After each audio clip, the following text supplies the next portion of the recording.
سعید صاحبہ جو ناظمہ اجتماع، ان کی قیادت میں سینکڑوں نہیں ہزاروں کارکنوں نے کام کیا ہے، جس کے بعد پھر آج یہ منظر ہے کہ ہر طرف آپ کو رہائش گاہیں نظر آ رہی ہیں، آپ کی سہولت کے تمام سامان نظر آ رہے ہیں، یوتھ ایرینا نظر آ رہا ہے، آپ کو بازار نظر آ رہا ہے، آپ کی ضروریات پورا کرنے کے لیے ہر طرح کی سہولت پہنچانے کی کوشش کی گئی ہے۔ میں چیلنج کرتا ہوں کہ پاکستان میں کوئی ایسی آرگنائزیشن نہیں ہے، کوئی ایسی جماعت نہیں ہے، بلکہ اگر میں یہ کہوں کہ حکومت بھی اتنے بڑے پیمانے پر لوگوں کا انتظام نہیں کر سکتی تو یہ بے جانا ہوگا۔ یہ جماعت اسلامی ہے، یہ اللہ کی مدد ہے، یہ ہماری اجتماعیت ہے، یہ ہمارا نظم و ضبط ہے، یہ ہمارا ڈسپلن ہے، جس کے نتیجے میں اللہ کا شکر ہے کہ یہ آج انسانوں کا سمندر اس طرح سے موجود ہے اور منظم طریقے سے موجود ہے۔ ہماری بہنیں بھی موجود، ہمارے بچے بھی موجود، ہماری بچیاں بھی موجود، بزرگ اور جوان بھی موجود ہیں، اور الحمدللہ رب کی کبریائی بیان کر رہے ہیں۔ ہم اللہ کی کبریائی کو ہی قائم کرنے کے لیے اٹھے ہیں، اور ہم اسی کی طرف اپنی ساری کوششوں کو اس کی طرف لوٹاتے ہیں اور اس سے بہترین اجر کی امید رکھتے ہیں۔ جتنے لوگوں نے آپ کی میزبانی کے لیے کام کیا، انشاءاللہ اللہ کی بارگاہ میں بہت کچھ ان کو ملے گا، قبولیت انشاءاللہ تعالی اللہ تعالی عطا کرے گا۔ ہم حضور نبی کریم صلی اللہ علیہ وآلہ وسلم پر درود و سلام پیش کرتے ہیں کہ آج یہ جو فصل نظر آ رہی ہے، اقامت دین کی جد و جہد کرنے والے یہ لاکھوں لوگ نظر آ رہے ہیں، یہ نبی پاک صلی اللہ علیہ وآلہ وسلم ان کی طرف سے جو دین اور جو اللہ کا پیغام آپ نے اس امت کو پہنچایا تھا، انسانیت کو پہنچایا تھا، اس کا یہ ثمر ہے۔ ہم آپ پر درود و سلام بھیجتے ہیں، ہم آپ سے اپنے تعلق کا اظہار کرتے ہیں۔ آپ کی سیرت ہمارے لیے سب سے بڑا سرمایہ ہے۔ لَقَدْ كَانَ لَكُمْ فِي رَسُولِ اللَّهِ أُسْوَةٌ حَسَنَةٌ لِمَنْ كَانَ يَرْجُو اللَّهَ وَالْيَوْمَ الْآخِرَ وَذَكَرَ اللَّهَ كَثِيرًا۔ اس لیے درود اور سلام نبی پاک صلی اللہ علیہ وآلہ وسلم کی ذات گرامی پر۔ میرے بھائیوں اور دوستو، آج ہمیں سید مودودی یاد آ رہے ہیں۔ اللہ تعالیٰ ان کی قبر کو نور سے بھر دے۔ کیا عظیم شخصیت تھے، کیا اس شخص نے تنہا ایک کام شروع کیا۔ کیا کام شروع کیا؟ مسلمان تو موجود تھے، امت تو موجود تھی، نماز اور روزہ بھی تھا، حج اور زکوٰۃ بھی، سب کچھ تو موجود تھا، لیکن جگہ جگہ ہم مغلوب ہو گئے تھے۔ ایک نبی پاک صلی اللہ علیہ وسلم کی ذات گرامی کے دین کو قائم فرما دیا، ایک نظام کی صورت میں اس زمین کے اوپر اللہ کا یہ انعام ہمیں عطا کر دیا، اور اس کے بعد ہم نے دیکھا کہ خلفائے راشدین نے اسی منہج نبوت پر اس نظام کو چلایا اور اس کی کوشش کی، لیکن بعد میں یہ ملوکیت میں تبدیل ہوا، پھر اس کے بعد راجواڑوں میں تقسیم ہو گیا، پھر طوائف الملوکی آ گئی، پھر آپس میں انتشار ہونے لگا، علم سے دوری اختیار کی، اجتہاد سے دوری اختیار کی، جہاد کے راستے کو چھوڑا تو اس کے نتیجے میں بے زور ہو گئے، کمزور ہو گئے، اور جگہ جگہ مغلوب ہونا بھی شروع ہو گئے۔ ٹھیک ہے 1200-1300 سال تک بادشاہوں کی حکومت موجود رہی، نظام کسی نہ کسی صورت میں چلتا رہا، تعلیم دی جاتی رہی، عدل و انصاف کے ادارے قائم رہے، بہت کچھ ہوتا رہا، لیکن بنیادیں ٹیڑھی ہو چکی تھیں، خلافت ملوکیت میں بدل چکی تھی، ملوکیت نے انتشار کی کیفیت اختیار کر لی تھی، اس لیے یہ امت اپنے منصب کو کھو چکی تھی۔ اور پھر ہم نے دیکھا کہ ایک تنہا شخص اٹھا اور اس نے اسلام کے اوپر جتنی گرد پڑ گئی تھی، محدودیت کی گرد، وہ گرد کہ جو جزیات اور فروعیات کو سب کچھ سمجھے اور اصل اور کل کو ایک طرف رکھ دے، اس گرد کو چھاڑ دیا۔ اقامت دین جو اس پوری امت کا منصب ہے، شہادت حق جو اس پوری امت کا منصب ہے، اس کو امت نے اختیار کرنا چھوڑ دیا تھا، اس وجہ سے ہم مغلوب ہوئے تھے۔ ہمارے سید مودودی رحمت اللہ علیہ نے اللہ پر بھروسہ کر کے پہلے تحریر کے میدان میں کام کیا، لوگوں کو تصور دین دیا، فہم دین دیا، قرآن و سنت کی اصل لوگوں تک پہنچائی، اور یہ شعور پروان چڑھایا کہ دین کی اقامت نہ ہو تو اللہ کی کبریائی کیسے بیان ہو سکتی ہے۔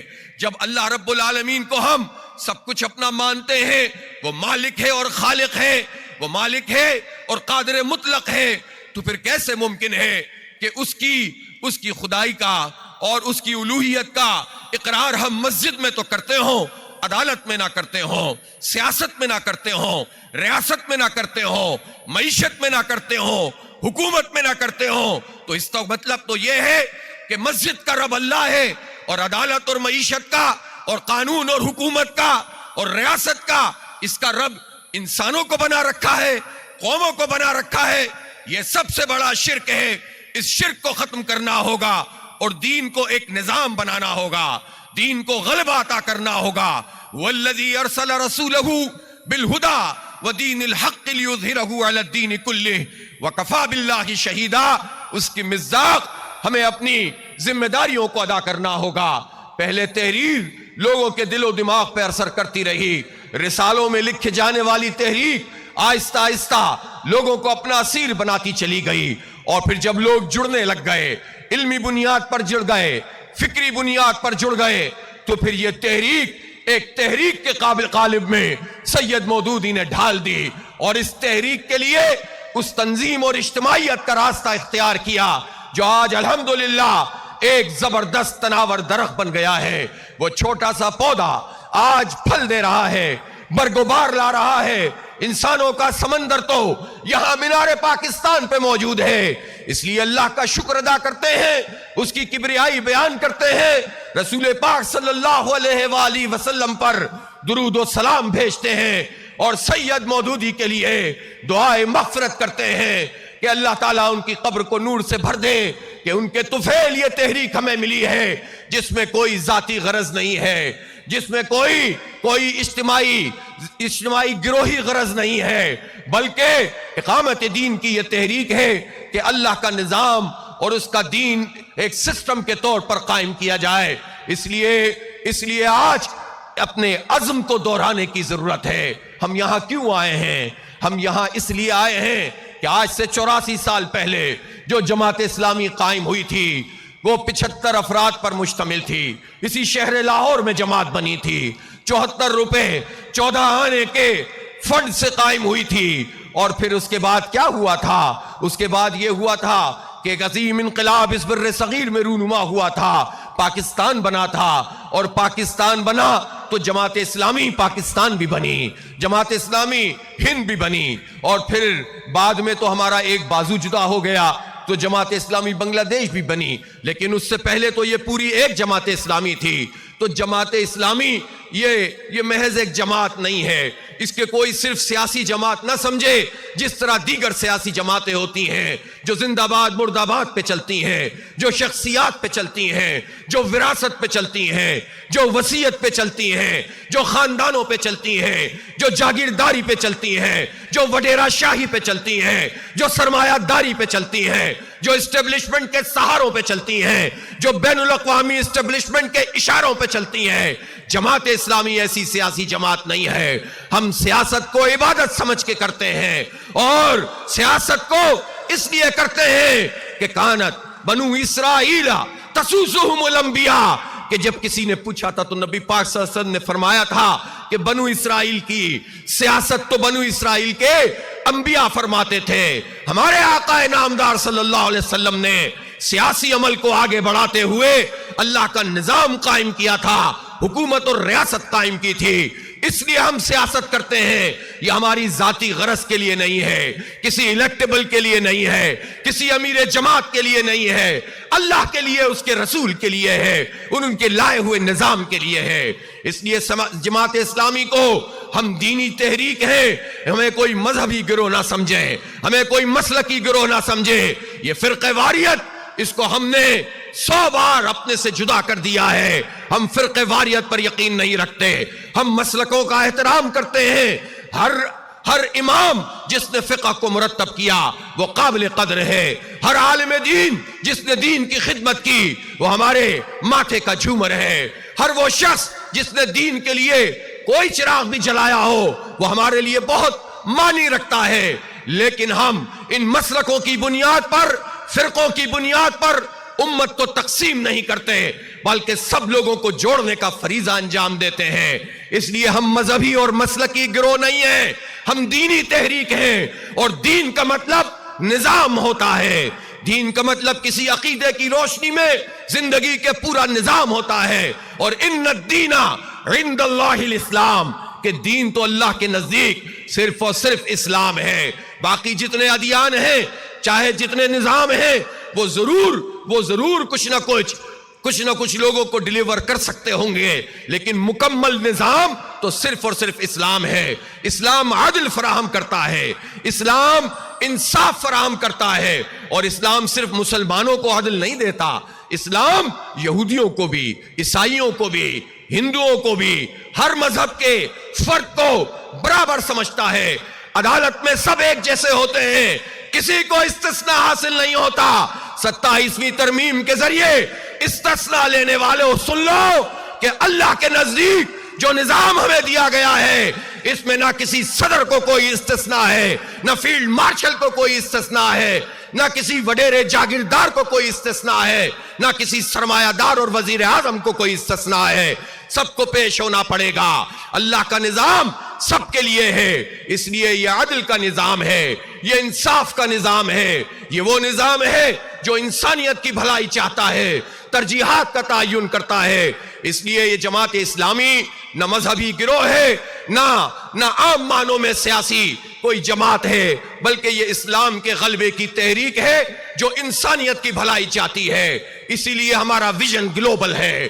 ہم کشمیر کے مسلمانوں کے لیے کرتے ہیں، ہم فلسطین کے لوگوں اور مظلوموں کے لیے اٹھ کر کھڑے ہوتے ہیں، ملین مارچ کرتے ہیں، احتجاج کرتے ہیں، ان کی مدد ہر ممکن طریقے سے کرتے ہیں، ان کے لیے آواز اٹھاتے ہیں، اس لیے کہ ہم آفاقیت اور بین الاقوامیت پر یقین رکھتے ہیں۔ اللہ کی پوری زمین پر اللہ کا نظام قائم کرنا چاہتے ہیں، تاکہ دنیا میں جو ناانصافی موجود ہے، جو ظلم موجود ہے، جو فساد موجود ہے، اس کو مٹا دیا جائے، اور اس کے بعد عدل اور انصاف کا نظام قائم ہو۔ اس لیے جماعت اسلامی سید مودودی نے جن بنیادوں پر قائم کی تھی، وہ خلوص تھی، وہ للہیت تھی، وہ تقوی تھا، وہ علم تھا۔ یہی ہماری میراث ہے، یہی اسی ورثے کو لے کر ہم اٹھے ہیں، اور انشاءاللہ آخر دم تک اسی پر قائم رہیں گے، اور اسی طرح سے اپنے تحریک کو آگے بڑھاتے چلے جائیں گے۔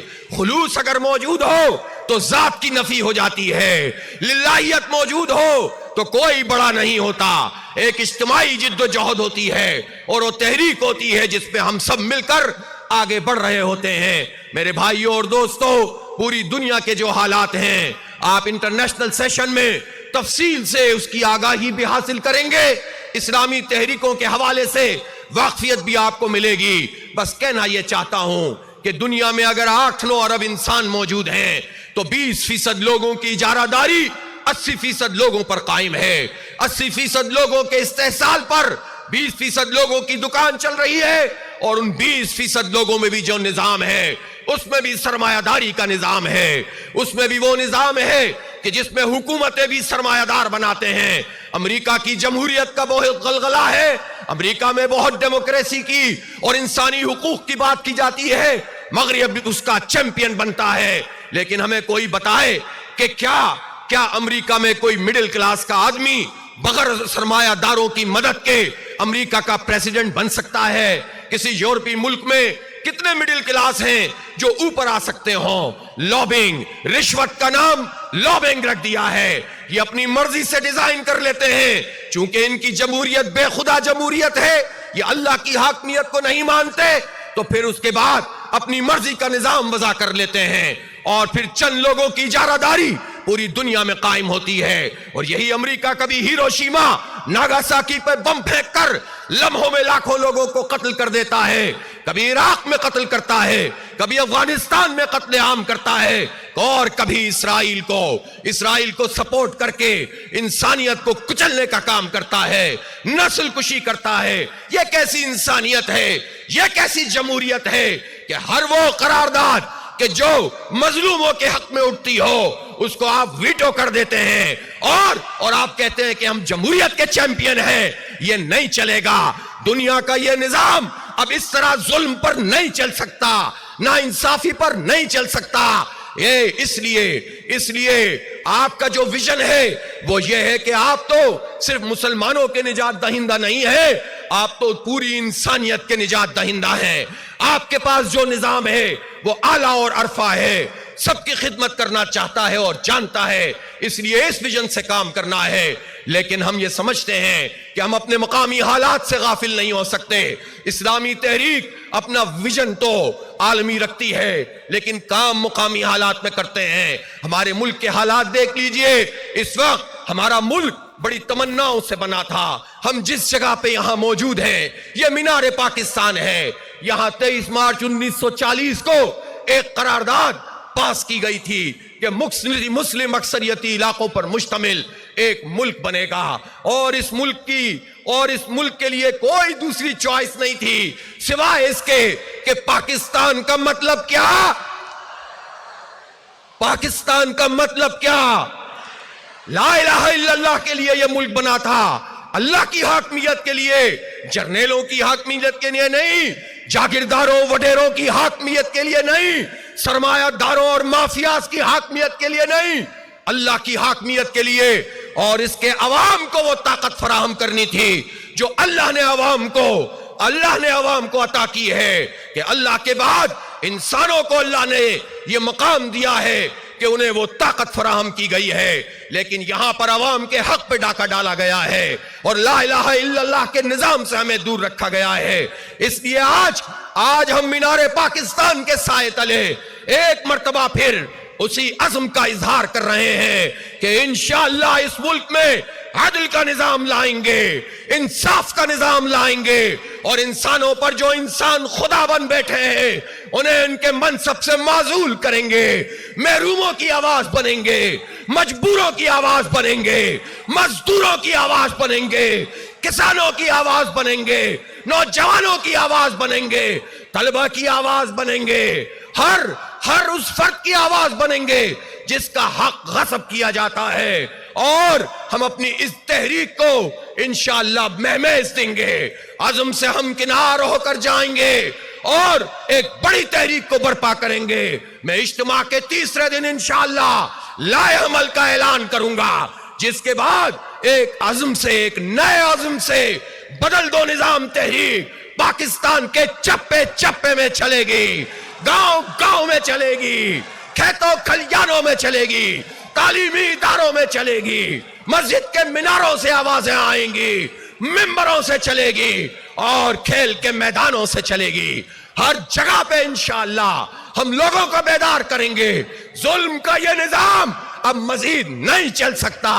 طاقت کے ذریعے، بندوق کے ذریعے، گولی سے، گالی سے، نفرت سے، تعصب سے، تقسیم سے بہت اقتدار تم نے چلا لیا، اب یہ اقتدار نہیں چلے گا تمہارا، عوام کو تمہیں حق دینا پڑے گا۔ اس لیے پاکستان کے حالات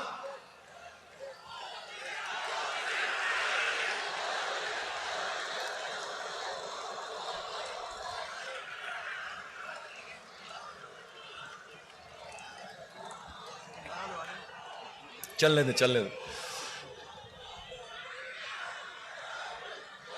میرے بھائی اور دوستوں، میری بہت عزت ماں بہنوں بیٹیوں، لوگ آپ کی طرف دیکھ رہے ہیں اور آپ کو ایک بہت بڑے فریضے کو انجام دینا ہے۔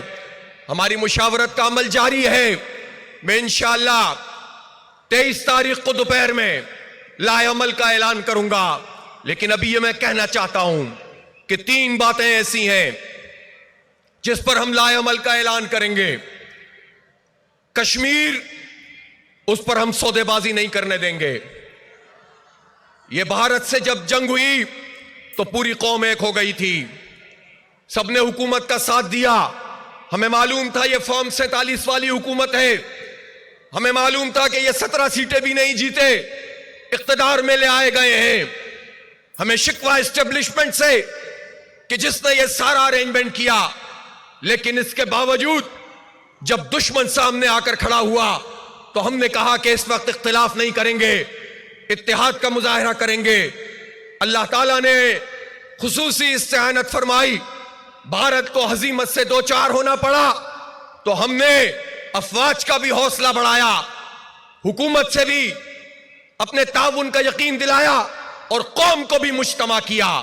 حالانکہ ایسی آوازیں خود پاکستان میں موجود تھیں جو کسی نہ کسی سبب سے حکومت سے ناراض تھے یا اسٹیبلشمنٹ سے ناراض تھے، تو انہوں نے تو بھارت کی آواز میں آواز ملانا شروع کر دی تھی۔ لیکن ہم موقع پرست نہیں ہیں، ہم اپنی بنیادوں کو جانتے ہیں، اس لیے ہم نے حکومت سے کہا کہ اس موقع پہ ہم آپ کا ساتھ دیں گے۔ لیکن آپ تو ٹرمپ کی ایک کال پر آپ نے جنگ بندی کر دی، اور جو نقصان ہم بھارت کو مزید پہنچا سکتے تھے، اگر 2 دن بھی یہ جنگ جاری رہتی تو وہ نقصان اس کو پہنچتا کہ دوبارہ بھارت اٹھ کر کھڑا ہونے کے قابل نہیں ہو سکتا تھا۔ لیکن آپ نے جنگ بندی کی اور یہ کہا کہ ٹرمپ نے کہا ہے کہ وہ ثالثی کروائے گا۔ میں پوچھنا چاہتا ہوں وہ ثالثی کہاں چلی گئی؟ اور میں یہ بھی کہنا چاہتا ہوں کہ ٹرمپ کی آشیرواد اور اس کی خوشامد سے پاکستان ترقی کبھی بھی نہیں کرے گا۔ تاریخ کا یہ سبق ہے، جو امریکہ کے چکر میں پڑ جاتا ہے وہ کبھی بھی آگے نہیں بڑھ پاتا۔ اس لیے اگر آپ یہ سمجھتے ہیں کہ آپ امریکہ کی لائی گئی قرارداد جو غزہ کے خلاف ہو اور اسرائیل کے حق میں ہو، آپ اس کی حمایت کر کے ٹرمپ کی خوشنودی حاصل کر کے کچھ حاصل کر لیں گے تو کچھ حاصل نہیں ہوگا۔ امریکہ کی تاریخ بے وفائی کی تاریخ ہے، امریکہ کی تاریخ مسلمانوں کو کچلنے کی تاریخ ہے۔ ٹرمپ سے کسی خیر کی امید نہیں ہے۔ اسی طرح کشمیر کے مسئلے پر پرنسپل اسٹینڈ ہمارا موجود ہے کہ حق خود ارادیت ملنی چاہیے۔ اقوام متحدہ کی قراردادیں موجود ہیں، اسے ایک طرف رکھ کے کسی ثالثی کو ہم قبول نہیں کرتے، اور ہمیں کشمیریوں کے ساتھ کھڑا ہونا پڑے گا۔ یہ ان کا حق ہے، اس لیے کہ کشمیر پر بھارتی فوج قابض ہے، اور قابض فوج کے خلاف لڑنا یہ ان کا انڈیجنس رائٹ بھی ہے، ان کی حمایت کرنا ہماری ذمہ داری بھی ہے۔ اسی طرح فلسطین کے حوالے سے بھی یہ کہنا چاہتا ہوں کہ اس مینار پاکستان پہ 23 مارچ 1940 کو جو قرارداد پاکستان پیش کی گئی تھی، تو ایک دوسری قرارداد بھی پیش کی گئی تھی، اور وہ فلسطین کے لیے تھی، ان کی آزادی کے لیے تھی۔ یہ رشتہ ہے ہمارا فلسطین سے۔ آل انڈیا مسلم لیگ کا کوئی اجلاس فلسطینیوں کی حمایت سے خالی نہیں ہوتا تھا۔ اسی لیے قائد اعظم نے کہا تھا کہ اسرائیل مغرب کا ناجائز بچہ ہے، ہم کبھی اسے قبول نہیں کریں گے۔ اور اب ہم یہ دیکھ رہے ہیں کہ آپ امریکہ کی خوشنودی حاصل کرنے کے لیے دوبارہ پاکستان کو اسی راستے پہ ڈالنا چاہتے ہیں کہ جو آج سے 24 سال پہلے مشرف نے جس پہ ڈالا تھا اور پاکستان کو تباہ و برباد کرنے کا سامان کیا تھا۔ دہشت گردی اس کے نتیجے میں پنپی تھی۔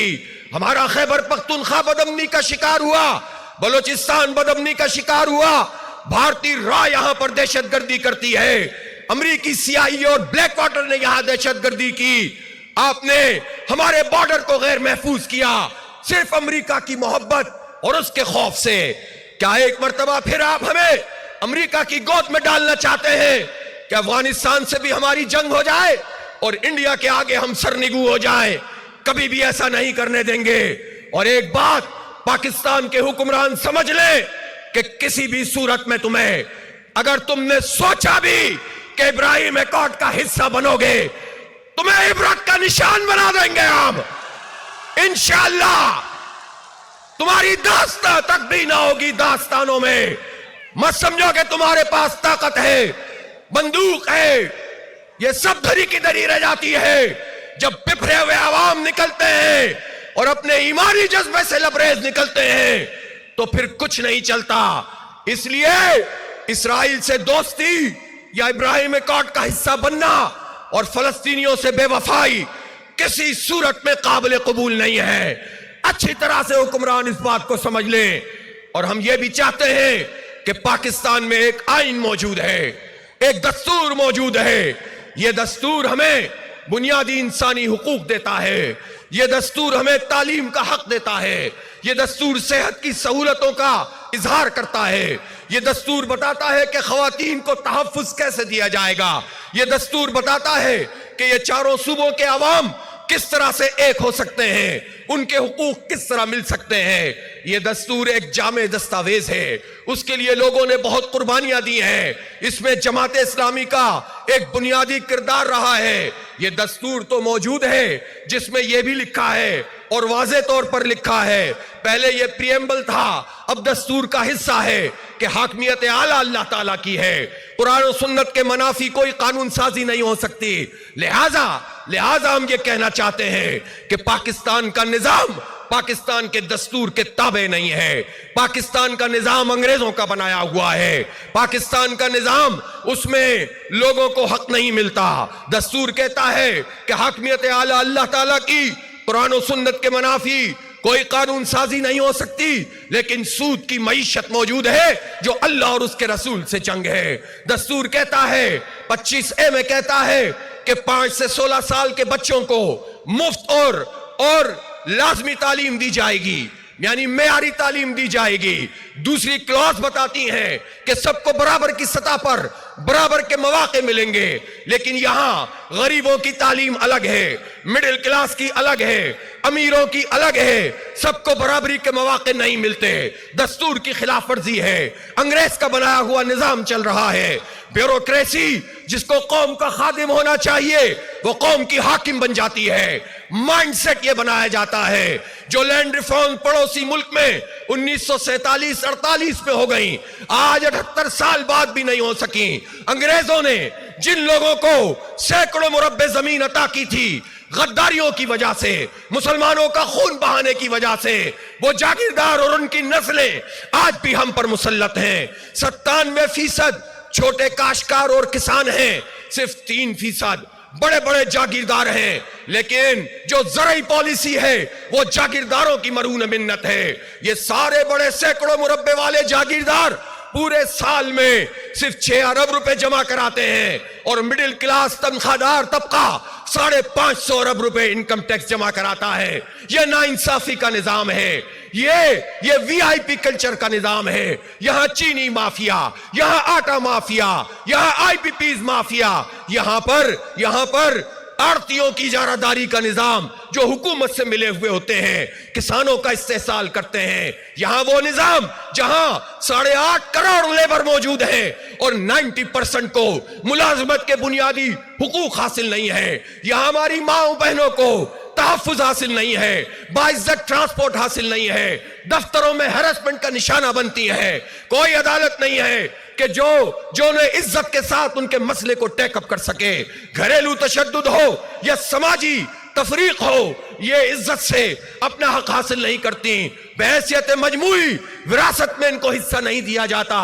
یہ قانون اور یہ نظام جو اس وقت ہم پر مسلط ہے، یہ ہمیں حقوق فراہم نہیں کرتا۔ لہذا لوگ پوچھتے ہیں آپ کس نظام کو بدلنے کی بات کرتے ہیں اور کس نظام کو لانے کی بات کرتے ہیں؟ ہم دستور کی بالادستی کا نظام چاہتے ہیں جس میں اللہ کی حاکمیت ہو، سارے انسان برابر ہو، کسی کو کوئی استثناء نہیں ہو۔ ہم وہ نظام چاہتے ہیں جس میں سب کو تعلیم کا برابر حق ملے، روزگار کی برابر مواقع ملے، نوجوان نسل کا ہاتھ پکڑا جائے۔ یہ نوجوان نسل جو پاکستان میں 30 سال تک کی عمر کے 65% لوگ ہیں، ان کو کوئی پڑھانا نہیں چاہتا۔ ہمارے جو انٹر بمشکل کر لیتے ہیں اس میں سے 88% اعلیٰ تعلیمی اداروں میں نہیں جا سکتے۔ جو 5 سے 16 سال تک کے بچے ہیں، 3 کروڑ بچے آؤٹ آف اسکول ہیں۔ یہ کیا کریں گے؟ یہ کس کا شکار ہوں گے؟ یہ کہاں جائیں گے؟ یہ تم کیا کر رہے ہو؟ یہ ظلم ختم کر دو۔ اور میں آپ لوگوں سے کہتا ہوں کہ ان ظالموں کے خلاف اٹھ کر کھڑے ہو جائیں جو ہمارے بچوں کا حق کھا رہے ہیں، جو چند لوگوں کو پڑھاتے ہیں، ہمارے بچوں کو جاہل بناتے ہیں۔ یہ خود تو بہت پڑھے لکھے ہوتے ہیں، یہ 78 سال سے ہم پر مسلط ہیں۔ میں پوچھنا چاہتا ہوں 78 سال میں پاکستان پر کس کی حکومت رہی ہے؟ انہی جاگیرداروں کی، انہی وڈیروں کی، انہی سرمایہ داروں کی، اسی ملٹری اور سول بیوروکریسی کی۔ یہ تو بہت پڑھے لکھے ہوتے ہیں، یہ تو اپنے آپ کو عقل کل سمجھتے ہیں۔ 78 سال تمہارے فیلئر کے 78 سال ہیں، تمہاری ناکامی کے 78 سال ہیں۔ تم اپنی ناکامی کا اعتراف کرو اور عوام کے حال پر چھوڑ دو، زبردستی لوگوں کو مسلط نہ کرو۔ اس لیے نوجوانوں، اس لیے میری بہنوں اور ماؤں، ایک بڑی تحریک آپ کی منتظر ہے۔ ہم قوم کو مایوسیوں میں نہیں چھوڑ سکتے، ہم قوم کو اس طرح سے پریشان حال نہیں چھوڑ سکتے، ہم نوجوانوں کو نا امید نہیں چھوڑ سکتے۔ کہتے ہیں پاکستان میں ہمارے لیے کچھ نہیں ہے۔ میرے نوجوانوں، قوم کے نوجوانوں، تم ہماری امید ہو، اور ہم یہ بتانا چاہتے ہیں کہ ہم تمہاری آواز بھی بنیں گے، تمہیں ساتھ لے کر بھی چلیں گے، تمہارا ہاتھ بھی پکڑیں گے، تمہیں پڑھائیں گے، تمہیں آگے بڑھائیں گے۔ ابھی تو صرف بنو قابل پروجیکٹ شروع ہوا ہے، تو لاکھوں نوجوان اس کے ساتھ وابستہ ہوتے چلے جا رہے ہیں، گراؤنڈ بھر جاتے ہیں۔ ہماری بچیاں بھی ہوتی ہیں، بچے بھی ہوتے ہیں، ہاؤس وائف بھی ہوتی ہیں۔ جماعت اسلامی انشاءاللہ میں جو پرسوں لائحہ عمل کا اعلان کروں گا، اس میں نوجوانوں کے لیے بھی ایک واضح لائحہ عمل کا اعلان کروں گا۔ اس لیے ایک مرتبہ پھر میں آپ سب لوگوں کو خراج تحسین پیش کرتا ہوں کہ پورے پاکستان سے چل کر آپ یہاں آئے ہیں۔ مجھے معلوم ہے معاشی حالات بہت خراب ہیں، لیکن یہ آپ کے ایمان کی قوت ہے۔ آپ اللہ کے مہمان ہیں، آپ اتنی بڑی تعداد میں یہاں موجود ہیں۔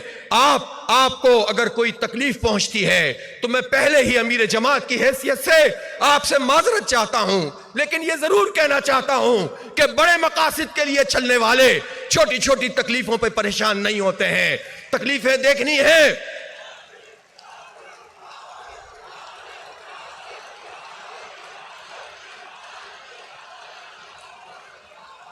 تکلیفیں دیکھنی ہے تو اخوان المسلمون کے لوگوں کی دیکھو۔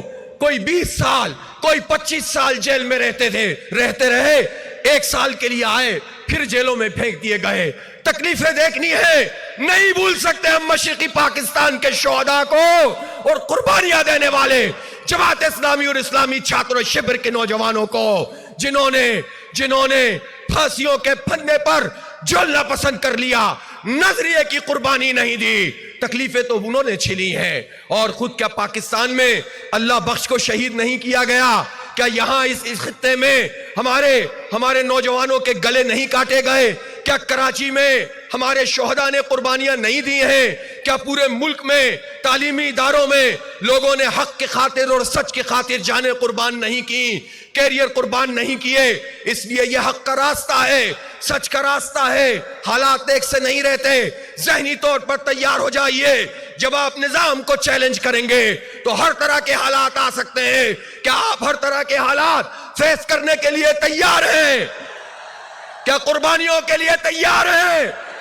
کیا جیلوں میں جانے کے لیے تیار ہیں؟ کیا خون بہانے کے لیے تیار ہیں؟ اور جب آپ تیار ہیں تو پھر کوئی آپ کا راستہ نہیں روک سکتا۔ ایک بات میں واضح کرنا چاہتا ہوں، ہمارے لائحہ عمل میں سید مودودی رحمت اللہ علیہ نے واضح طور پر ہمیں بتایا تھا کہ ہم تعمیر و تطہیر افکار کریں گے، ہم تنظیم اور تربیت کے ذریعے آگے بڑھیں گے، ہم معاشرے کی اصلاح کریں گے، اور ہم نظام کی تبدیلی کے لیے انقلاب امامت کا فریضہ انجام دیں گے، اور یہ چاروں کام بیک وقت کریں گے۔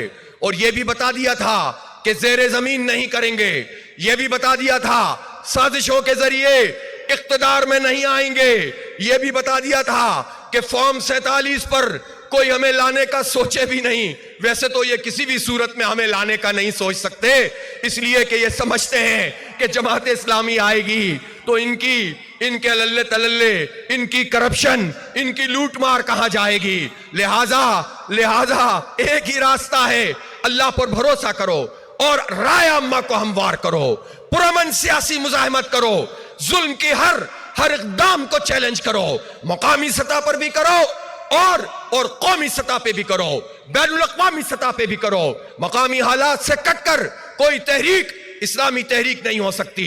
لیکن یہ بھی یاد رکھیے، جماعت اسلامی میں قوم پرستی کی کوئی گنجائش نہیں ہے، فرقہ پرستی کی کوئی گنجائش نہیں ہے۔ بلوچستان پر ظلم ہوتا ہے، ہم آواز بلند کرتے ہیں۔ میں نے ہدایت الرحمان سے کہا تھا کہ میں مینار پاکستان پر بلوچستان کا مقدمہ رکھوں گا، اور آج بھی بات کر رہے ہیں، بار بار بات کریں گے کہ وہاں ظلم بند کیا جائے، نوجوانوں کو تعلیم دی جائے، روزگار دیا جائے۔ وہاں پر اسمگلنگ کے ذریعے سے جس طرح پیسے بڑھتے چلے جاتے ہیں اور لوگوں کو کچھ نہیں ملتا، کاروبار کروایا جائے اسمگلنگ پر، جو چند لوگ قابض ہو کر سرحدوں پر لوگوں کا استحصال کرتے ہیں اس کو ختم کر کے لیگل فریم ورک میں کام کیا جائے، اور جن لوگوں کے پیارے لاپتہ ہیں ان کو واپس لایا جائے، بلوچوں کو عزت دی جائے۔ یہ مقدمہ ہم مینار پاکستان لاہور میں پیش کر رہے ہیں۔ ہم خیبر پختونخوا کے لوگوں کا مقدمہ بھی پیش کرتے ہیں جو دہائیوں سے بدامنی کا شکار ہیں، جنہیں قتل کیا جاتا ہے، جہاں دہشت گردی ہو رہی ہوتی ہے، اور ہمارا حکمران طبقہ معاملات کو حل کرنے کے بجائے نعرے بازی، بیان بازی اور شدت کے ذریعے سے مسئلوں کو حل کرنا چاہتا ہے۔ ہم یہ کہنا چاہتے ہیں کہ امریکی غلامی کو چھوڑ دو، اپنے پختونوں سے بھی مل کر بات کرو، بلوچوں سے بھی بات کرو، سندھیوں سے بھی بات کرو، پنجابیوں سے بھی بات کرو۔ پاکستان کے فریم ورک میں یہ سب مل کر ایک طاقت بنیں گے تو یہ پاکستان کی طاقت ہوگی، یہ انسانیت کی طاقت ہوگی، یہ اسلام کی طاقت ہوگی۔ اس لیے ہم ہر جگہ جہاں پر ظلم ہے اور پریشانی ہے وہاں کا مقدمہ لڑیں گے۔ کراچی میں آپ نے دیکھا کہ کس طرح ایک منی پاکستان کو یرغمال بنا کے رکھا ہوا ہے۔ اندرون سندھ میں آپ نے دیکھا دھاڑیالوں کا راج ہے، کچے اور پکے کے ڈاکو مل کر لوگوں کا استحصال کر رہے ہیں، ہاریوں کا حق مارتے ہیں، شہروں پہ بھی قبضہ یہ وڈیرے کر رہے ہیں، وراثت اور وصیت کی اجارہ داری قائم ہے۔ اور کیا پنجاب میں سب اچھا ہے؟ کسان رو رہے ہیں، 60% لوگ زراعت سے وابستہ ہیں، ایک سال میں 600% زراعت کے شعبے میں ہم نیچے چلے گئے۔ وعدہ کیا تھا کہ گندم 3900 روپے میں خریدیں گے، نہیں خریدی، جھوٹ بولا، پھر دھوکہ دے رہے ہیں۔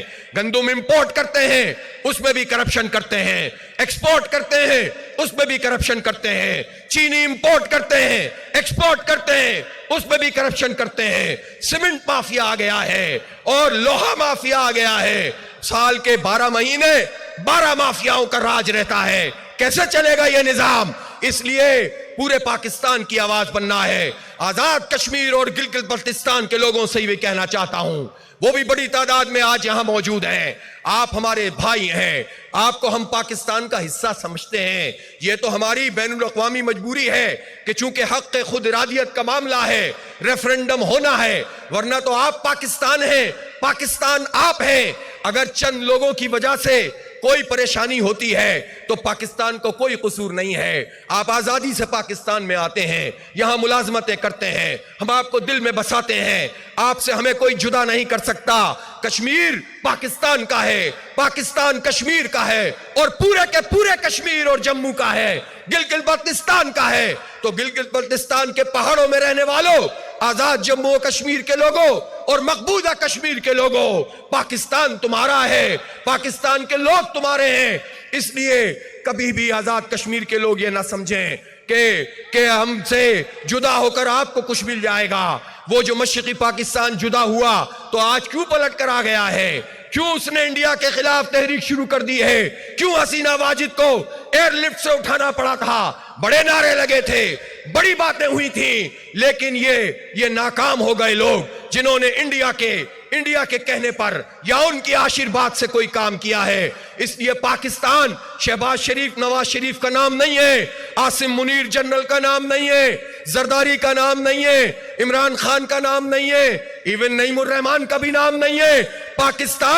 پاکستان کے 25 کروڑ لوگوں کا نام ہے، اس کے لیے قربانیاں دینے والے ان مہاجروں کا نام ہے جن کی ٹرینیں جب لاہور پہنچی تھی تو آدھی بوگیوں سے خون بہ رہا تھا، ان شہداء کا یہ پاکستان ہے۔ اس لیے کسی جرنیل، کسی سیاستدان، کسی حکمران کی وجہ سے آپ پاکستان سے ناراض نہ ہو، یہ پاکستان بھی اس جابر طبقے سے آزادی حاصل کرے گا انشاءاللہ، اور پوری دنیا میں ہم لیڈ کریں گے۔ باقی باتیں اگلے سیشن میں کریں گے انشاءاللہ۔ وآخر دعوانا ان الحمدللہ رب العالمین۔